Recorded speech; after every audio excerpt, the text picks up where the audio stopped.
من سەبارەت بە ئەم ئاڵوگۆڕانە لە دوای کۆنگرەی 14 پارتی هاوکات لەسەر پەیوەندیەکانی پارتی و یەکێتی نیشتمانی کوردستانیشەوە میوانێکی بەڕێزم لەگەڵ دەبێت لە هەولێرەوە بەڕێز کرمانج عەبدوڵڵا بەرپرسی لقی 16 پارتی دموکراتی کوردستان لە هەولێرەوە.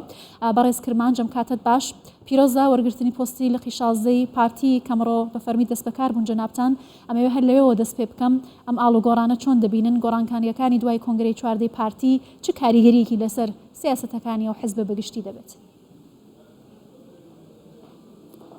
سەرەتا زۆر سوپاس بۆ پیرۆزباییەکەت خۆشحاڵم ڕێزم بۆ ئەوە بۆ بینێرانتان تاکید دوای هەر کۆنگرەیەک کۆنگرە نوێبوونەوەک بەخۆ دەبینی لە سیاسەتی حەزب لە دووبارە ڕێخستنەوەی ئۆرگانەکانی حەزب کە گونجاوبی لەگەڵ خواستەکانی سەردەم و لەگەڵ واقعی ئێستای سیاسی و کۆمەڵایەتی وەزعی کوردستان گونجاوبی بۆیە تاکید ئێمەش دوای کۆنگرەی 14 پارتی ئەو پێویستیانی کە بە پێویست زاندرا گۆڕانکاری بکرێ لە وەزعی ئۆرگانەکانی پارتی ئەو گۆڕانکاریانە تاکید وردە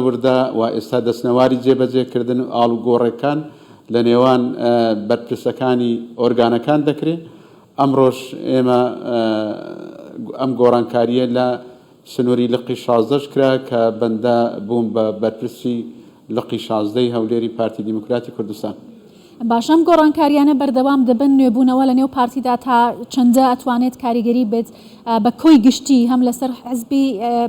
وەکو حزب لەسەر پارتی هەم لە بەرژەوەندی هاوڵاتیان بەگشتی لە هەرێمی کوردستاندا.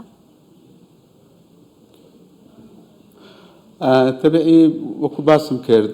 واقعی کوردستان ئێستا گۆڕانکاری بەسەردا هاتووە بتەوێنێتوێ پارتی هێزی یەکەم کوردستان و هێزی یەکەمی کاریگەرە لەسەر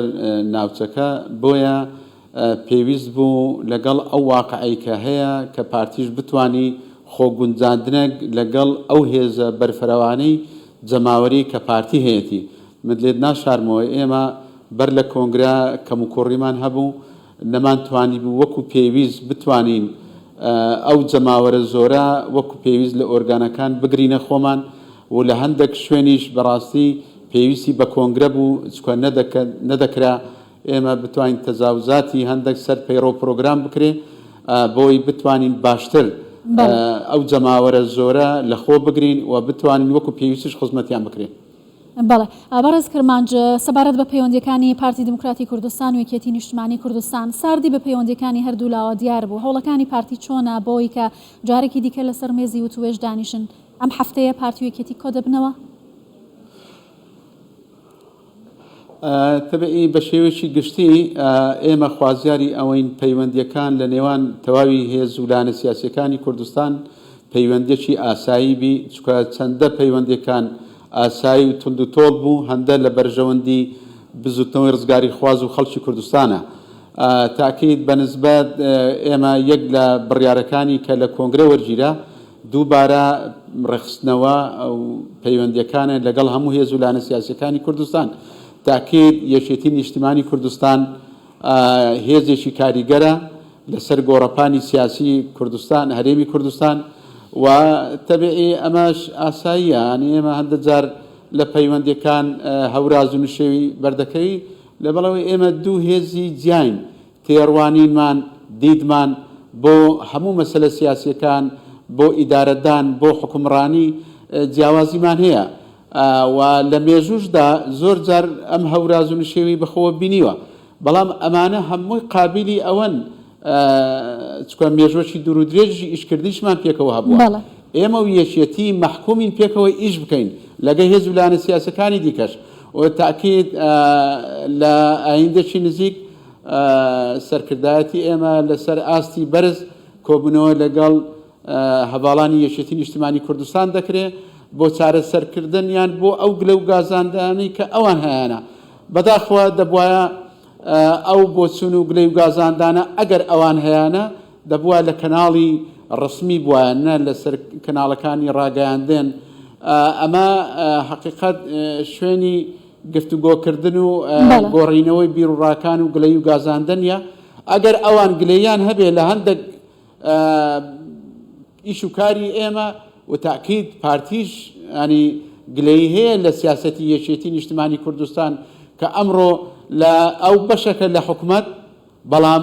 بەشەشە لە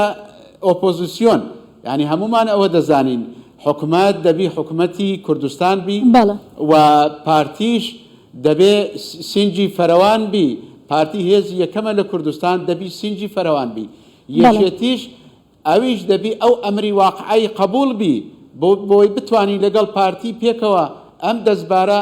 پێکەوە هەڵگرین چکە چەندە هێز و سیاسەکان لە کوردستان یەکگرتوو بین هەندە دەستکەوتەکانی خەڵکی کوردستان لە بەغدا و لە هەرێمی کوردستان پارێزراو دەبێت. بەڵێ هیچ کاتێک دیاری کراوە بۆ کۆبوونەوەی پارتی و یەکێتی کاتەکەی دیارە؟ تاکید وەکو باسم کرد لە نزیکترین کات ئێمە ئەو فترەی سەرکردایەتی ئێمە دەستەی کارگێڕی مەکتەبی سیاسی خەریکی ئاڵوگۆڕکردنی ئۆرگانەکانی پارتی بووە بۆیە ئەمە یەک لە هۆکارەکان بووە کە نەتواندراوە ئەم دانیشتنە بکرێ بەڵام بە پێی زانیاری من لە ئایندێکی زۆر نزیک ئەو کۆبوونەوەی لووتکە ئەنجام دەدرێ لە نێوان پارتی و یەکێتی و ئەو گرفتە و ئەو تێڕوانین و ئەو گلەی و گازاندەیە کە هەشبی هەردوو لە بەڕاشکاوانە لەسەر مێزی گفتوگۆ بە یەکتری دەڵێن و قابلی چارەسەریشە. بەڵام ئاماژەتان بەوە کرد کە پارتی گلەی لە یەکێتی هەیە یەکێتیش بە هەمان شێوە گلەیەکانی خۆی گەیاندوتە پارتی ئایا گلەیەکانتان لە یەکتر لە ڕێگەی میدیاکانەوە بە گەیاندووە یا ڕاستەوخۆ ئەم گلەیانە پێتان گەیشتووە ئانیش قسەی خۆیانیان لەگەڵ ئێوە کردووە؟ ئێمە خوازیاری ئەوەین گلەی بێ گازاندە بێ تێڕوانین بێ لە شوێنی خۆی ئەگەر گلەی لە ئیش و کاری حکوومەتە ئەوە ستافی یەکێتی نیشتیمانی کوردستان بەشداری کۆبوونەوەکانی ئەنجومەنی وەزیران بە پێی زانیاری ئێمە یەک ئەندامی یەک وەزیری لە هەڤاڵانی یەکێتی یەک جار گلەی و گازاندەچیان نەکردی لە ئەنجومەنی وەزیران لەسەر ئەدای ئیش و کارەکان و هەر بڕیارەشیش لە حکوومەت وەرگیرابی بە کۆمەڵ وەرگیراوە بە ئیجماع وەرگیراوە ئەمە جانبی حکوومەت ئەگەر لە لایەنی سیاسیش لەگەڵ پارتی گلەی و گازاندان هەیە ئەمە کەناڵی گەیاندن هەیە کەناڵی گەیاندن هەیە کۆبوونەوە دەکرێت مەکتەبی سیاسی هەردوو لا هەیە بەڵام ناکرێ گلەی و گازاندەکان لە ڕاگەیاندنەکان بگوازرێنەوە ینی ئەمانە تاکید ئەنی وەکو باسم کرد ئەنی کەناڵی گفتوگۆکردن لە یەک تێگەیشتن بۆ هەردوو لا هەیە چ لە حکوومەت چ لە وەکو حەزبیش. باشە. بەڕێز کرمانج عەبدوڵڵا بەرپرسی لقی 16 پارتی دموکراتی کوردستان زۆر سپاس لە هەولێرەوە لەگەڵ کوردستان 24. زۆر سپاس.